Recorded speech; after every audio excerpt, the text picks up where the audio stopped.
Hi, welcome to Connect and Collaborate. I'm Alex Hopkins, your on air producer. And today we are talking manufacturing. And we have our advocate here, Tom Bugnitz. He is the CEO of Manufacturer's Edge. And we love having you on, Tom. And you've got some great guests with us. We're touching on the world of women in manufacturing. So if you don't mind introducing your guests, I'd be honored. Absolutely. Been anxious to do this for a while because of Yeah. we have April Archer, CEO of Cerebellar Fishing, and Tom Manka, who is one of her team members.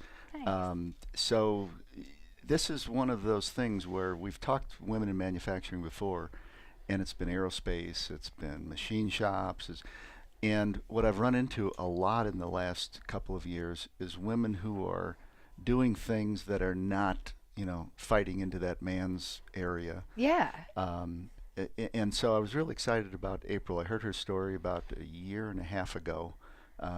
We were on a panel. I was doing a panel. April was on it, and it's a fascinating story. Not just how she got to this point, how she created this business, but there are some social aspects to this that I think are examples and models for a lot of people running their businesses. So I was really anxious to get April here, and so April, Thank how you. are you? I'm great. How are you? I'm well, thank you. And Tom over there. Doing great, thank you. Uh, April, I wanted to talk just a little bit. Forget the company for a second. We live in Colorado. Every square foot is some kind of fishing, if you wanted to do. I think, if I remember right, that this is kind of back to your childhood and your father, and kind of a joint experience there. It sure is. Yep, It got you involved. So can you talk about that a little bit? I can. I'm a Colorado native. I think there's an Endangered Species Act out to support the Colorado natives. There's a few of us. I'm a lucky girl. I got to grow up here in the beautiful state of Colorado. My dad took me and my brother to the outdoors. We fished, we camped, we hiked. The first fishing pole I got, I think I was 18 months old. So Oh, stop. not soon after I learned to walk, my dad gave me my own. She can little stand, pole. she can He fish, still right? has it. The Tiger Woods of Exactly. fishing. So I was lucky. I learned how to, tie knots and not be afraid of bugs and enjoy nature and beauty at a really young age. Okay. And the kind of fishing you were doing when you were a kid at 18 wasn't fly fishing, I'm kind of guessing. It wasn't. It was spin fishing, and that's how many fly anglers began. It was a spin rod, a slightly different mechanic, but the same goal in mind, of catching fish. So I can remember things, not when I was 18 months old, but I can remember things I did as a kid. And some of them I've carried through as, marginal hobbies. Looking at what you've done, and we'll talk about the company in a minute, but what was it that kept that interest so strong to the point where you said, I'm gonna do something like Yeah. this? I think for me, fishing and later fly fishing became a common thread that I that I went to throughout life. So although I've had other careers and experiences and life stages, I've always been drawn to the water. I've always been drawn to the outdoors as a place to have fun, to gain perspective, to heal, to learn, and just kind of be healthy and enjoy the world that we have. So water has carried me through, and fishing in various capacities throughout these different ages and stages. Well, you use two words that are interesting in this context, which I wouldn't have expected to hear: heal and learn. What's that mean to you when you say that, to be out in the outdoors and in water to heal or to learn something? Sure. And we all know that water is fun, but the healing capacity is really interesting. There's a book out called Blue Mind that references the neurological effects of water on the brain and why humans are drawn to water in various capacities, why kids like to run through sprinklers, why we go to the ocean, why we have water in dentist's office. It calms us, it heals us. And then taking that to the next level, looking at folks that truly gain medical and mental and physical benefits through their connection to water is pretty amazing, pretty powerful. What's the brain stuff? I hadn't heard that yet. That sounds The brain stuff. It's Yeah. fascinating. Read that book. It's interesting because the brain actually responds to different forms of water in different ways. Sometimes it's just seeing or smelling. If you can smell the salt water, it sometimes can lower your blood pressure or bring back a memory. Hearing water or seeing running water, it has proven changes to what the brain is doing. Well, we've got a creek in Frisco that we're situated on, and I know in the summer when we just open that window and hear it, you kind of go, Yeah. you know, there is something about it, but I hadn't heard that there's research about this, or that there's brain changes and that kind of thing. There I can are. just feel it. Yeah, and we're starting to see more of it in medicine, in veteran healing, veteran therapy, in cancer recovery, things like that we haven't seen as much in years past. We're starting to see more connections to water in various healing processes. So you've kept this interest, and it's more than an interest in just an activity. It sounds like it's a much broader kind of impact on your life. And so you run SaraBella Fishing. Your name is neither Sarah nor Bella. Correct. So I'm sure there's a story here. Of course there is. Sarah and Bella are our family's two dogs. My family has Sarah. Our business partner, Scott, has Bella. And these two fishing dogs are friends. They work in the shop with us. They are part of our story. The names go together because Bella means beautiful in lots of languages. Sarah doesn't necessarily translate to smart. She might with better training, but she is a smart dog. And our message that is at the core of SaraBella Fishing is smart, beautiful fishing. We believe that all humans, women and girls in particular, are smart first and foremost, and beautiful. The beauty comes from the inside out, and it's not just on the surface. So the story of Sarah and Bella, they are these silly fishing dogs that kind of became one word when we're out and about. SaraBella this, SaraBella that, and it stuck, and that's what evolved to become our company name. What kind of dogs? Sarah is a German Wireherd Pointer. Okay. And Bella is a lab mix. Okay. Well, I have a lab. And we have a lab, and so I know yours is the second and third best dogs in Colorado. They're pretty great, yeah. They're pretty great, pretty hilarious dogs. Okay. So okay, we got the dogs. That's great. So you're starting to paint this picture of outdoors, water dogs. How do you now start thinking, before any of this happened, about building fishing rods? You build world-class fishing rods. We'll talk about the characteristics in a second, but how do you even think about this as, I'm going to do this?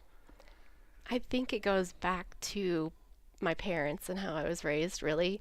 My mom's a dental hygienist and my dad was an engineer, and they really taught me that if you see a problem, no whining. I have that mascot in my life, and go solve it.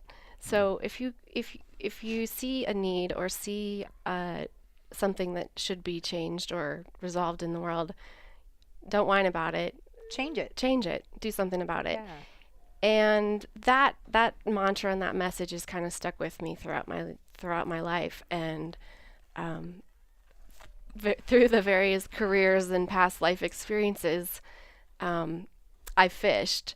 But it wasn't until that certain moment in my life where I saw a need among women anglers, female anglers in particular, for better products. Okay. So it was the shift of having in my toolkit solving problems and enjoying the art of making a physical product with a need that we saw in the marketplace to take it to that next step. You make an interesting point. And way back when I was a kid, I was my first job was at American Motors. And if you ever saw Wayne's World, they had the Pacer. Well, I walked down the line with the first Pacer. And although not necessarily that car, but when you'd see a car on the road that you knew came from your plant, it was like you felt good. And I'm guessing you're thinking the same kind of thing. I'm seeing people come in and being excited and that. So tell us what you do. What does SaraBella do exactly? We build smart, beautiful fly rods, especially for female anglers. We will gladly sell and support any angler. We focus on the female angler because nobody else is doing it. We're the only rod builder in the world that's focusing our education, outreach, and product development on listening to what women want. We build small fly rods, 3 weights, up through big 12 weights. So for small creek fishing, like you were talking about, up to big saltwater rods. Okay. And you just used two terms that can't even fake like I know. 3 weights and 12 weights. Sure. It's a numerical scale, 0 being smallest fly rod And that's produced. weight or that's length or? It's not a physical weight, it's a measurement. It is physical, so it's length and size, but it's not connected to a scale. Anything. percent. Okay, Yeah. got it. So for reference, Yes. what size is this? This one is a 7 weight, 7 weight. a Okay. 9 foot 7 weight. So when it's assembled, it extends to 9 feet. Okay. Thank you. I'm a visual learner, so Yep. that's super helpful Yep. for me. Okay, so you're making fly rods. Talk through, because I have no idea what I'm looking at here. Talk through what it is to make a fly rod, what you all do there. Sure. The components involved are the rod blank, which comes from carbon fiber graphite, which we gained from the aerospace industry. Right. We were chatting about aerospace recently, and then some of the technologies learned that transfer from one industry into another, such as sporting goods. So our rods are carbon fiber graphite.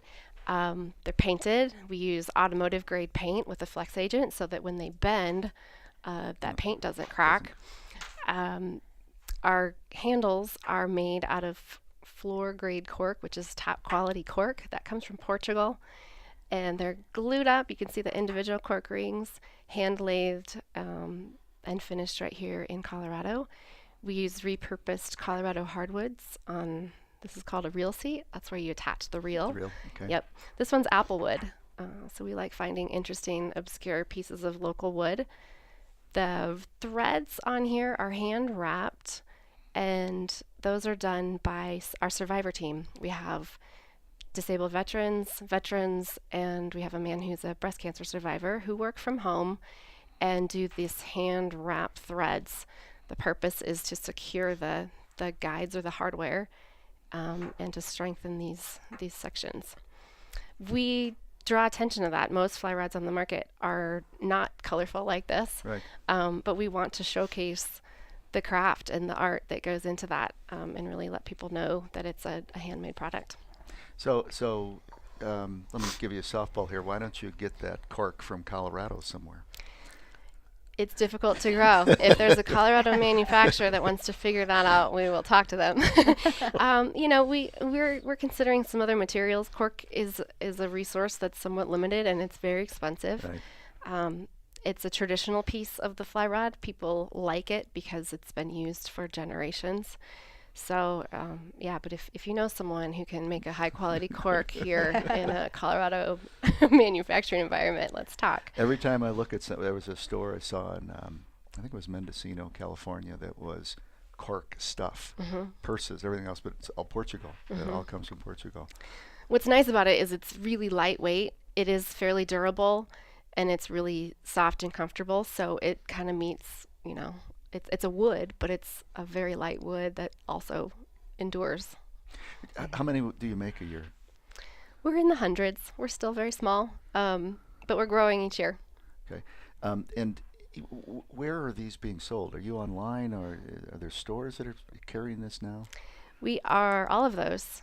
We sell directly to consumers. We're shipping all over the U.S., and we're beginning to expand to a couple international markets. We're in 4 Colorado retail fly shops, and we also sell at events and other festivals and things like that, trade shows, whatnot. Okay.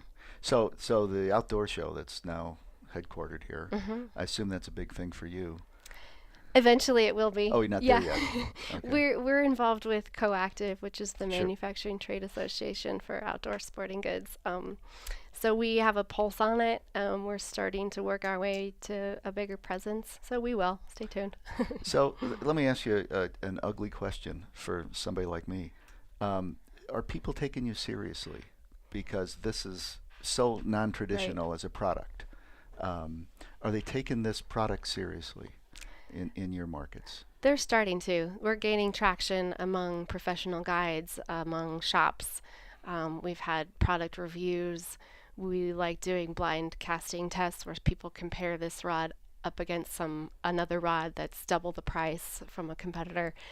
So we're gaining some good traction in the respect in that regard. It's a slow process. The fly fishing industry has been around a long time, and it's not often that new brands percolate up. So it takes time for sure, but we're gaining more and more respect and credibility in the industry. Laid out in front of us, if anybody watches the video, is a bunch of fuzz here. Right. It's beautiful fuzz. It's got a nice little hook on it, but you guys make these as well, I guess. Our team does, yes. It's not a huge part of our business. It's something we are glad to sell for our customers, but it's another work of art that sometimes adds a personal touch. David McElwain is one of our rod builders. He's a breast cancer survivor, and he's a master fly tyer. So he ties these beautiful flies, and sometimes people want to add a selection of flies with their fly rod, or we sell some flies at events and whatnot, and they make for a really personal touch. So sometimes we'll include a fly or do something with an order, and that reminds people that it's a small business, and we craft beautiful things. Well, I'm gonna try to tie two things together. You've said one is you've talked a lot about the engineering of your product, but you've talked mostly about the art and the beauty of it. And you know, there's this concept of STEM education, and I think that we're seeing a lot more what people say STEAM. You know, science, technology, engineering, arts, and math. That sounds like it's important to you, that your products function well, you can build them, they're going to have some social impact, but that there's a beauty to them. And I'm curious again, why is that important? You're trying to build a business here. Who cares about beauty? That's great. And that goes back to the smart, beautiful concept we talked about. That smart piece is first and foremost. That's the performance, that's the quality, that's the warranty, that's the high level standard that we have. This fly rod does nothing if it's just pretty. It has to perform. The beauty, I believe, does come from the inside out, and it's about how it's made. It's about the folks on our team and the impact that we hope to make, and then it's transferred into the physical beauty as well. It is a work of art and a one of a kind piece, but those two have to go hand in hand, I believe. One of the things I think a lot of serious mathematicians would say is an equation isn't good unless it's beautiful. You know, and the guy who invented the Spitfire, I don't know if you remember a Spitfire airplane. Tom does. Spitfire was basically the fighter plane that the British built to fight off the Germans in World War II. And in those days, there was no finite element analysis. Right. There was no sophisticated The guy said, I just want to make it look good, and if it looks good, it's going to fly great, and it did. So I think you're kind of hearkening back to an earlier age of this is not quite only a handcrafted thing. It's an engineered and then built handcrafted, but you're adding not just the physical beauty of it, but the personality of somebody who's building it. And I think this is one of your favorite pieces that you've kept because of the fellow who built it. It is, yeah. This rod was built by a gentleman named Jim Sawyer. He was the first veteran that we hired at SaraBella. I met him through Project Healing Waters Fly Fishing. It's an organization that teaches veterans how to build fly rods, also fly tying and fly fishing. So we connected a few years back, and Jim became a mentor, a friend, a surrogate grandfather to my kids, and just a really special person. He passed away about a year ago, and this is really the only rod we have in our possession that he built. And so I brought it today because I think it's a good showcase of where we've evolved and how we've evolved as a company, but also the people that have helped us get here. So he's not with us, but his fly rod still is, and it still catches fish. So it's a special piece. Well, it would not catch fich with me, trust me on that. But I would look good doing it, and it's better Maybe to we can look help good you, than to Tom. fish good. But you've again, another theme that you keep bringing up is this is not a company. this is a mission and a family kind of feel to it. And I don't think that's accidental. No, it's not. I mean, I go back. It's how I was raised. It's how I'm I think wired. My passions of human rights, of making an impact. At the end of the day, I hope I've done something positive in this world. um, but but seeing that need in the marketplace and finding a way to build a product that connects the consumers with that product and make an impact along the way is really you touched on it. It's a product with a family and a story, and that's absolutely what it is. You know, you can feel the love that goes into every rod, and when they ship out and people catch fish, they tell us they can feel it too. Yeah. And that's really important to us. It is a business. We are, growing and have to be, responsible business people.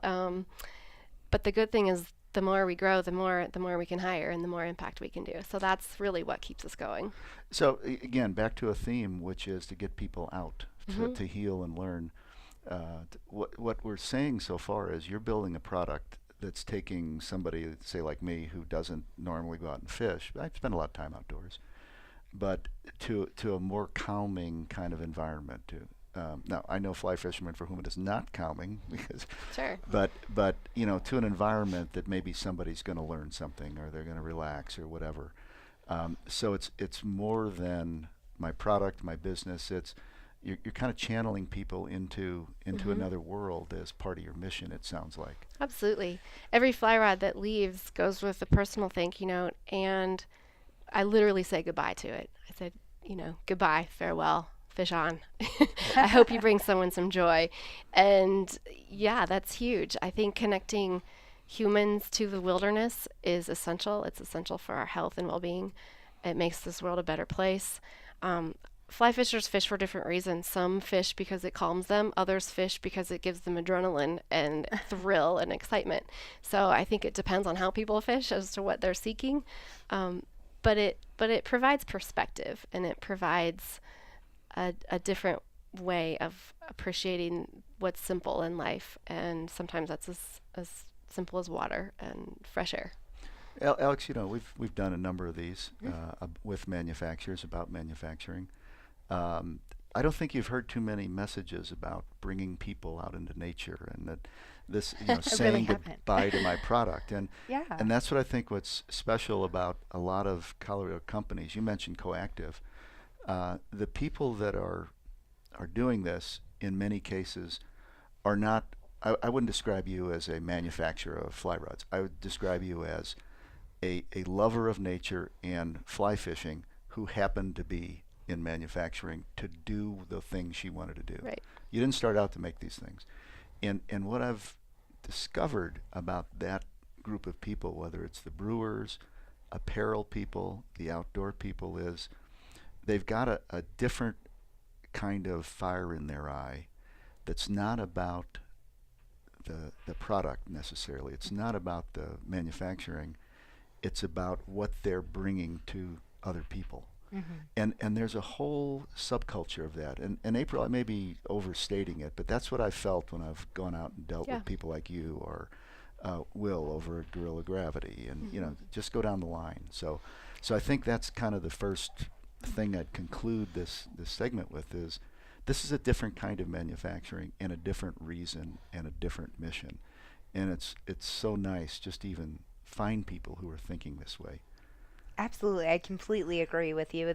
It's one of the things that Tom is great about, bringing us people that have a passion first and manufacturing second. And you fit right into that category of people that he brings us. We're going to take a quick break here on Connect and Collaborate. Please stay with us. In the meantime, like and subscribe our YouTube page, and we will be right back. Hang on. Welcome back to Connect and Collaborate. Once again, I'm Alex Hopkins, your on-air producer, and I'm so excited to have back in studio with me Tom Bugnitz, CEO of Manufacturer's Edge, and he brought some great guests with us today. We have April Archer, SaraBella Fishing. She is the CEO and founder, and we got the lovely story about it being named after your dogs, yourself and your co-founder, and we have with us Tom Manka. Yes. So sorry about that. And he is a rod builder for SaraBella Fishing Company. And I wanted to reverse back a little bit, if you don't mind me backing up here, to talking about the beauty, right? And the painting and the fishing rods, which is something that's not regular in the market, right? And I wanted to ask if you worry about it feeding into these girl products, right? The shrink it and pink it, and if you make it pretty, girls will buy it. Do you ever worry about that with making these beautiful rods? And they are beautiful. Yeah, again, we go back to the smart, beautiful. The smart comes first and foremost. Performance, quality, excellence is really, really the core of the product. I have 3 daughters. Only one of those 3 daughters likes the color pink. So that's a good reminder for me that the other 2 despise that color.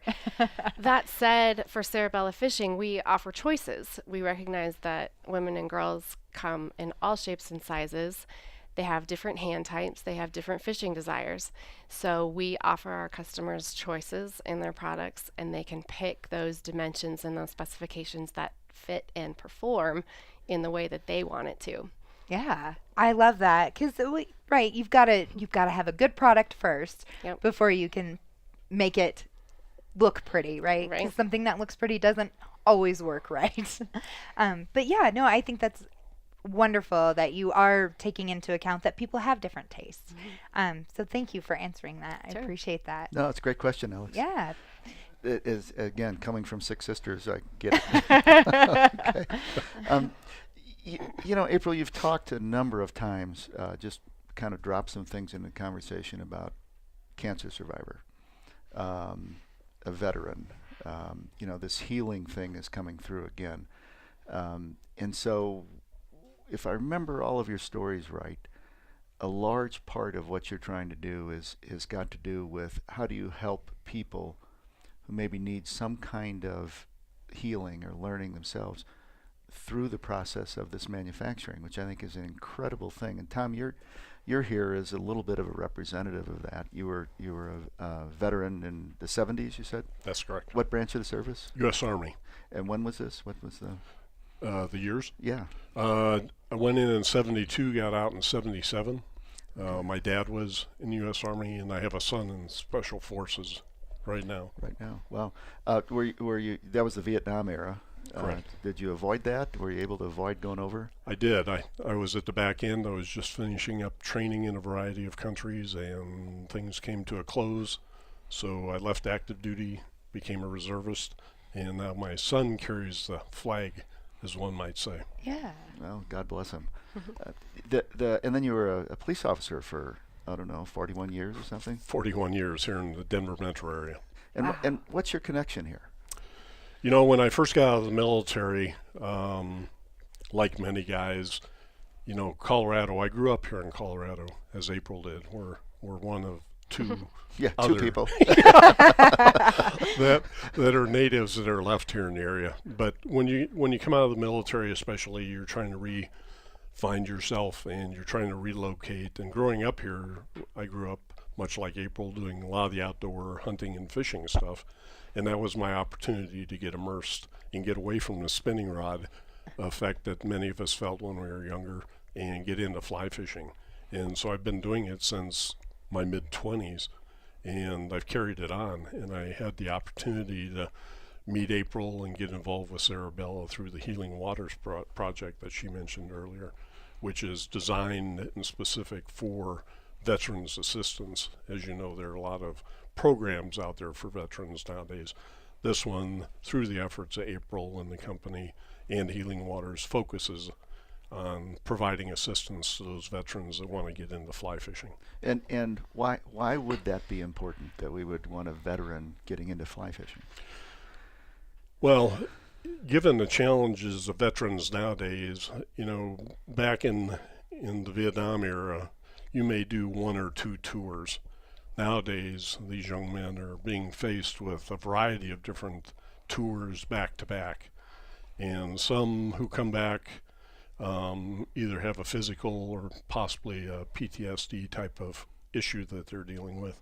And they're looking to bridge the gap, talking to other veterans who have same problems that they might be facing, And this is an avenue that April and the company and Healing Waters bring everybody together so they can talk about their issues. And then we provide the assistance, kind of ground zero, teaching them to build a rod. Then there are guys within the group that'll teach them to make flies. There are guys within the team that'll teach them to cast. And then they get to go out fishing with us.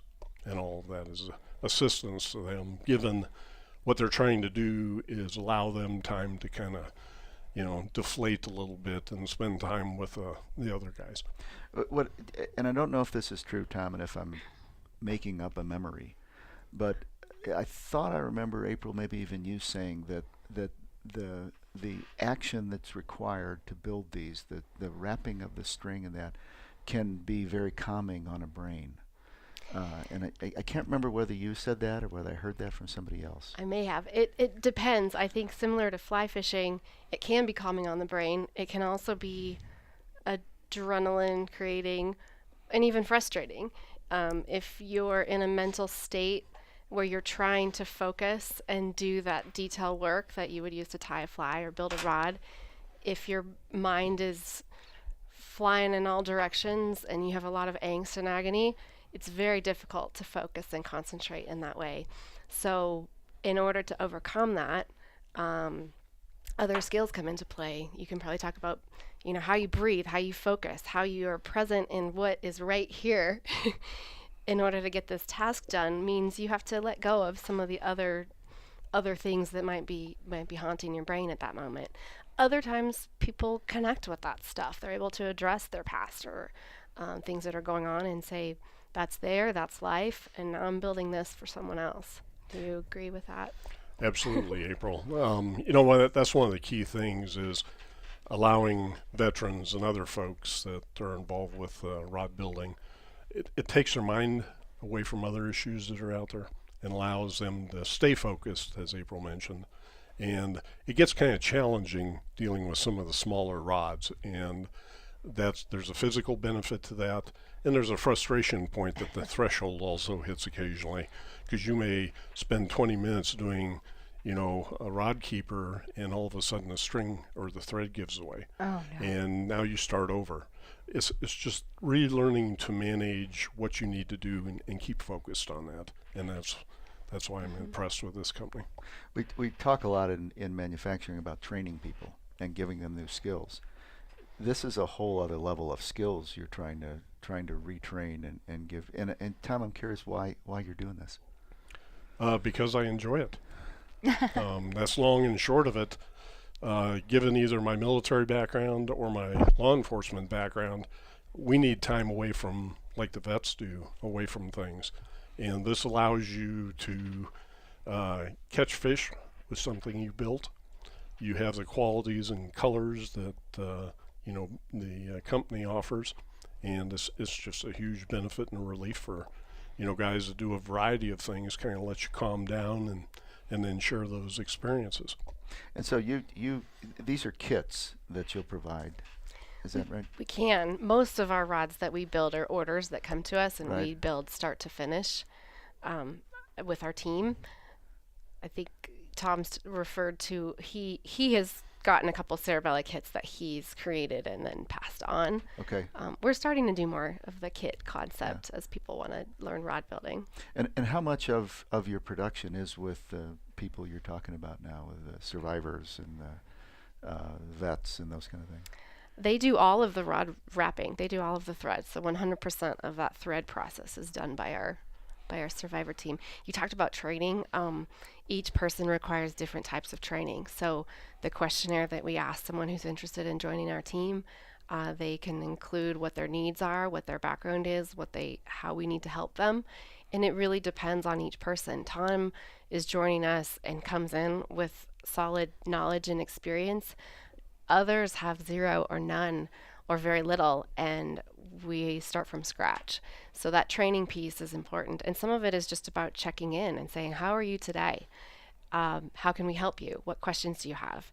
And because each of these survivor team members works from their home workspace, we can have phone calls, Skype, FaceTime, whatnot, and see what their process is and train as they go.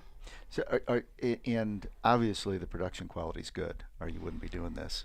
It has to be. Yep, it has to be. Our customers expect it, and that's what our brand and our name needs to have to keep going. So that learning curve depends on each person. Sometimes their first rod is their personal rod, so they acquire a rod and build it so that they can fish, and then once they graduate to our standard, then they're ready to take on a customer rod. Another one, a disabled veteran who lives in Colorado Springs, his first rod that he's working on right now is actually for his daughter. So his training experience is building his rod for his daughter. I hope if she's watching, don't. It's for her birthday. But when he graduates when he gets that done, he'll not only have a gift for his daughter, but then he'll be ready to take on more work with us. Okay. And what's the amount of time we're talking about spending on something like this that somebody's going to be wrapping those strings? And that's a great question. And we keep track in some regards, and sometimes we don't. Start to finish, a rod, if you add up all the individual pieces, could be built in probably 8 to 10 hours. However, it's not necessarily that way. Our team is paid per rod that they wrap. So if a team member decides that they work best in 30-minute increments and they want to work from midnight till 4 a.m., that's okay. Why would they do that? If they can't sleep, if they have a issue that keeps them up at night, or their hands are agitated and they want to work on something, it's their choice on that. So we don't keep track of that. We keep a gauge of, keeping production moving, and if they're on, they have to be on deadline and whatnot, so that our customers are happy. But the total hours really varies. So you offer custom pieces, but also custom work time. Custom work time? Is that what you said? Yeah. We do, yeah. And I think there's a lot of folks in today's population that appreciate and enjoy that. We have a growing population of folks who are coming into retirement. We have lots of folks that may not be eligible for full-time work. Some veterans lose their VA benefits if they work more than a certain number of hours. So they're looking for something to keep their hands busy, their minds sharp, and to be part of a team. And if we can help fill that for them, yes, they do have a good amount of flexibility in their work schedules. Tom, pulling this together, you talked about the need to step away, and you talked about particularly the last, when did we go into Iraq? 91? Last 27 years that the workload, or I don't know what you would call it, the tours of duty are much more intense and more of them, and people need to get away. And you're talking now about somebody at midnight who's agitated and needs something. It feels pretty unique to me that somehow this came together. Okay, so what is it that got the vets, or got you interested, both of you interested in the veteran part of it? Tom, you're a veteran, so I assume that's part of it, but you both kind of gravitated somewhere. How did that happen? Early on for SaraBella, when we were learning the craft of rod building, we wanted to reach out, gain experience and knowledge from talented rod builders out there, knowing that we had a lot to learn. And we also knew that we wanted impact and community engagement to be an important piece for SaraBella. So we knew that much even early on. We had no idea it would evolve in this way. It's not as though the three of us founders wrote that in our business plan of we will do this, this, and this is what will what will happen. But we did know we needed support of experienced rod builders. We did know we wanted to make a positive impact. That was when we connected with Project Healing Waters. Okay. And that very first rod building session that JT and I went to, we brought our kids and met Jim Sawyer. He gave me a hug and he said, "It's about darn time someone's doing this." And he was that first person that inspired us and gave us a wealth of skills and knowledge. He taught us a ton. He taught us everything he could, and really connected us to the benefit of hiring veterans. So it was that process. It wasn't necessarily intentional, but those were. the needs that led us to Project Healing Waters and to folks like Tom. I'm not one who believes too much in coincidences, Yeah. that things just kind of randomly happen. I mean, they are random, but there's too many things come together Yep. in this story, like many stories, that you say, this kind of was meant to be. Tom, I'm curious, you're working with these veterans and with other survivors. Are you seeing any change in people? Are you seeing any kind of, you talked about healing and learning. I'm not familiar at all with this level of some disabilities, some just situations. What are you seeing as a result of what's happening at SaraBella?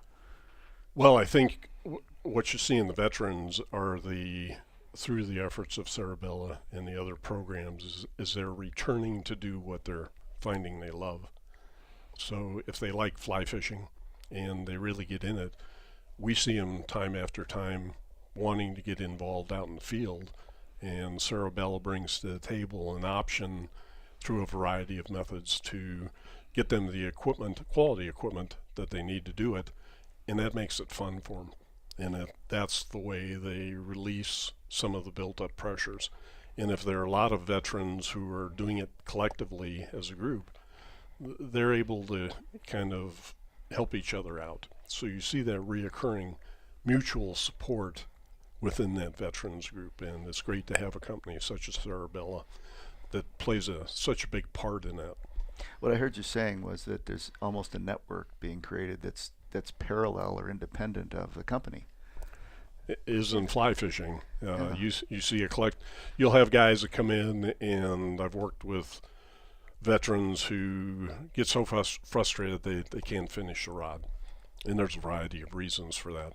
Then you have those that keep coming back to the class, both guys and gal veterans who want to do the next step. They want to learn better. They want to get into the competitions. And that's a whole new stage in their life that they're trying to adapt to and actually perfect. I mean, this April talks about 8 hours. That's for guys who have done these. If you give a vet who's brand new at this wrap there on the hook keeper could take 8 hours, because there's a lot of muscle memory that has to be learned in finger position. So they're kind of readapting a lot of components within their life as they're learning this process. So just for anybody who's not seeing a video of this, we're talking about wrapping about a 3/8 inch diameter piece of carbon with very fine string over about, it looks like about an inch worth of wrapping on the turquoise there, and so this is very fine detail, hand-eye kind of work. So, Tom, let me ask the practical question: what are the steps that somebody goes through? Okay, let's assume they found you somehow, or you found them. How does somebody go from hi to I'm sending product out the door and saying goodbye to it myself? What goes on there? Well, I might have to answer that from two different angles. One is from the veterans out there who attend the class through whichever program they may gain it through. A class in rod building. building. Okay. Then there's fly tying, there's casting, and all of these specialties that collectively have to be brought together for you to catch that little trout that's laying out that has your name on it in the stream out there. The other side is I don't personally see the quality of rods other than SaraBella that offer a format where you can get them in pieces and start to finish this, because each of these is a component, right, and each one has to be measured, or you have to find the spine and get everything in alignment so it properly works for you.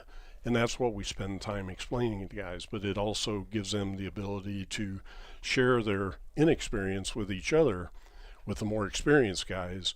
So it's kind of a collective coverage of everything from product to catching that trout with the name. And is this a class kind of situation, or is it kind of let's get together and talk? Or? Yeah, well, no, Jim Sawyer, as April mentioned, was my mentor. He taught me, and it's a class that through this program within Healing Waters, is established, and periodic they join the group, and it's focused specifically on fly fishing, unlike the others that may do camping or mountain climbing and biking. It's specific to the water, in teaching them how to do something that they think they want to get involved with and get some enjoyment out of. And so we just take it step by step. So if it takes you 4 hours to learn to build rod, that's good. It may take others 4 weeks of 4 hours to get that same accomplishment. We're just trying to give them the basic skills so they can say, this is my rod, and I'm going to catch the fish on my rod. And they get the rods. And April's very supportive in this approach to the company. Do you have women veterans? We do. Not enough. There are women veterans who serve all around the world, and when they return, they often battle some of the same issues Tom mentioned earlier. The challenge there is even greater to get women veterans to participate in these types of programs. I asked a male veteran a while back how many times someone had to ask or invite him to come to a Project Healing Waters function until he did. He said probably 15 times. Wow. I think that number is even higher for women to really feel like they deserve that opportunity and justified in participating in an experience. But much like the guys, we see the returning female veterans coming back to go to the advanced classes or get into the competition. So it spans across everybody when they have that interest to get into this. Okay. Where are you going with all this, April? We're a small company with big dreams, Tom. Exactly. As you know. That's what I'm One sensing. rod at a time. We have big aspirations. I say all the time, the more rods we sell, the more folks like Tom we can hire, the bigger impact we can have. I encourage other small businesses to look at strategic ways to make impacts in similar ways. If they're having employment challenges or production challenges, look at some of the local nonprofits around and see how they might be able to help solve some of those needs. For SaraBella, we hope to have a presence internationally. We hope to have a bigger impact among all anglers. We're innovating, we're creating, we have new products in the works for down the road.